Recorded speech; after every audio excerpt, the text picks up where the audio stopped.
আসসালামু আলাইকুম দর্শক, আশা করি ভালো আছেন আপনারা। আজকে ভিডিওতে যেটি শাক দেখতেছেন সেটা হচ্ছে আমার লাগানো সরিষা শাকের বেড। আমি ইতিপূর্বে 3-4 দিন আগে এই সরিষা শাকের চাষ করি, বীজ রোপণ করি এবং দেখেন কি পরিমাণ সরিষা শাক গজিয়েছে। সরিষা শাক এমন একটি সবজি যেটা অল্পতেই লাগানোর ফলেই দ্রুত শাক হয়ে যায়, খাওয়ার উপযোগী হয়ে যায়।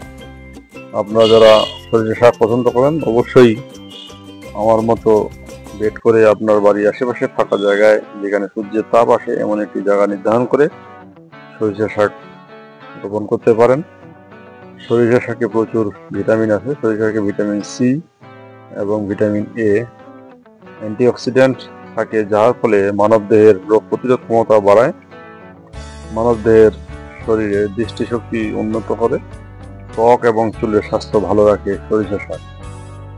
সরিষা শাকে অ্যান্টিঅক্সিডেন্ট ও অন্যান্য উপাদান থাকার ফলে মানুষের রক্তের কোলেস্ট্রল এবং হার্টের স্বাস্থ্য ভালো রাখে।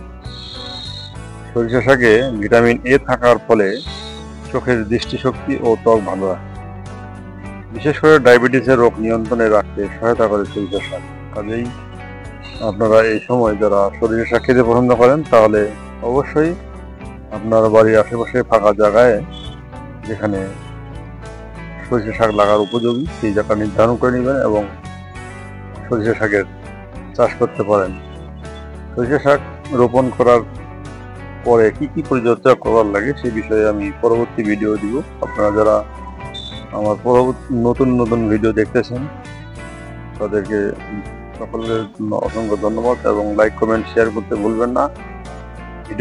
ভিডিওটি দেখার জন্য সকলকে শেয়ার করুন। ভালো থাকবেন। খোদা হাফেজ। আসসালামু আলাইকুম।